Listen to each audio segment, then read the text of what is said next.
Hey there, what's up? It's Johnny here, and welcome to another episode of the 3C Show, the show that's full of photography love.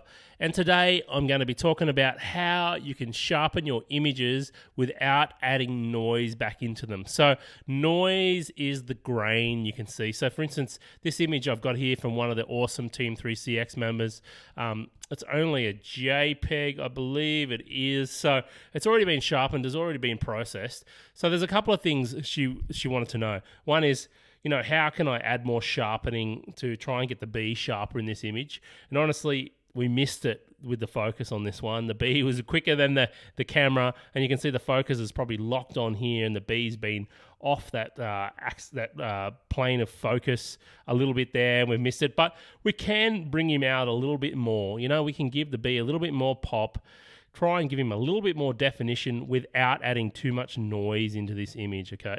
So the first thing when you do your sharpening, and anyone who's followed my my Ultimate Lightroom workflow will know about the masking slider. But I'll explain that for everyone else. So say we went to sharpen this image here, and you can already see, if I zoom into this area, it's added all that noise. If I turn that off and on, look at all that color noise and stuff that's happened there.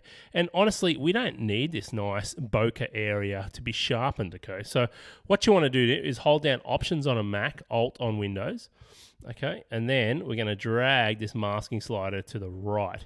And now what's happening is everything that's turning black is now not being affected by that sharpening, okay?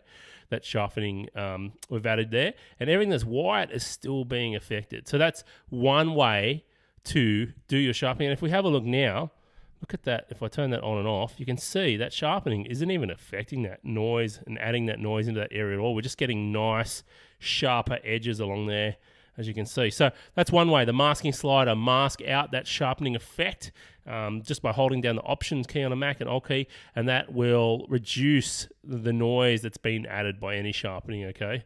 The second thing we can do with this little fella here is if we go to a little radial filter, okay, and I just want to affect just this area in here. Now, if I hit the O key and invert this radial filter, and I'm going to feather it right out there, so it's just affecting the B. So the O key is showing me what that radial filter is affecting there. So I'm going to hit the O key again. And there's a couple of things we can do, okay? A couple of things that's going to help make this little guy pop.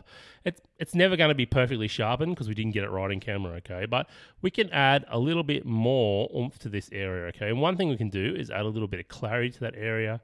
We can boost the whites a bit, boost the blacks. We can also add a bit of contrast into that area. So now what's happening is if I turn this on and off, you can see it's not perfect, but it is affecting that area. Sorry, not invert the mask. I was doing the wrong thing. Oh, man, it's been a long day. All right, if I turn this switch on and off, you can see we've brought a little bit more punch to him. We've brought a little bit more emphasis, a little bit more contrast to that little fella. It's never going to be perfectly sharpened, guys, okay? Never. But we can do our best to make him. So that's before, after. So there is a little bit more focus on him there. But the other thing we can do too is we can add a new little radial filter, and I'm going to make it even smaller, this one. And so it's not affecting more area. I'm just going to add even a bit more sharpening just to that one little area, okay? So it's going to look crunchy when you zoom in. Let's have a look at that.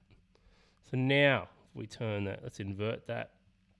Let's feather that one out there again. If I hit the O key, you can see where we're affecting. We're just affecting that little fella. And yeah, we're starting to get some fringing around him. We're starting to get some artifacting. But you know what? When we zoom back out, if you have a look at this, we turn this radial filter on and off, you can see it's looking a little bit better. Is it perfect? Has it made him absolutely the focus of the scene? Has it made him absolutely in focus?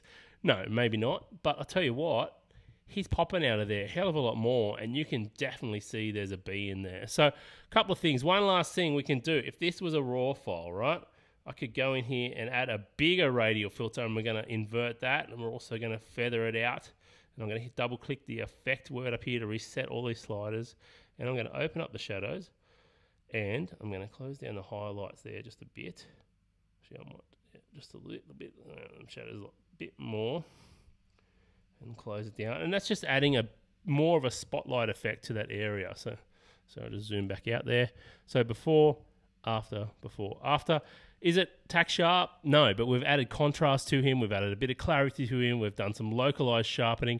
We've also sharpened the whole image here without adding more noise back into this area here with the masking slider. And that's about as good as you're going to get this little fella. Without nailing it perfectly in camera, your focus, that's about as good as you're going to get it. But I think that's not bad. Look, there's before, after, before, after. So remember, if you've got something you need to add extra sharpening to, or a noisy image that you don't want to add any noise back into it by doing your sharpening, the masking slider is going to be the way to go, and you can do nice localized adjustments with something like the radial filter. All right, I hope you enjoyed this week's tip. It's been a lot of fun, and what a cool image here. Man, I don't think I've ever jagged an awesome B shot ever. It's just something, oh man, I've tried so many times. I've got some killer butterfly shots, but getting an awesome B shot is... yeah, it's tough, man. It's tough. Those little fellas are fast, man. So thanks so much for sending this image in. And as you can see, it's something you really have to nail in camera, getting that B in focus. But I tell you what, that's not too bad. Before, after, before, after. I think we've given him a little bit extra pop there, and without adding any more noise into that image. And this has been a fun one. So this is Johnny for 3Colors. 3colors.co, the site and the show that's full of photography love. And I'll talk to you again soon. All right, I'm out. Peace.